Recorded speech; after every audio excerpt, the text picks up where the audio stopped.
Welcome to the Slop Farm. Enjoy the video. You will begin by preparing the Samsung J7 Prime for an update.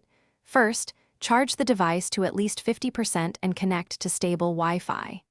Once done, back up your contacts, photos, and messages to your Google account or a PC so nothing is lost. Next, clear 4 GB of storage by uninstalling unused apps or moving media to an SD card. This avoids partial downloads and update failures. Now, open Settings to start the actual update process. You will now download and install the update. Go to Settings, tap Software Update, then download updates manually to check for OTA firmware. If your model shows no OTA, connect the phone to a Windows PC and use Samsung's Smart Switch to download and install the official firmware.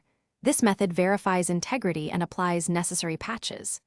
Make sure the phone remains plugged into power and on Wi-Fi during transfer. Do not disconnect, reboot, or use intense apps while the system is writing the update. You will finalize the update by letting the phone reboot and complete system optimization. This can take several minutes, so be patient. Once the home screen appears, verify Android version in Settings and check that apps function normally. Update apps from Play Store as needed. If the device enters a boot loop, power off, boot to recovery mode, and clear the cache partition first.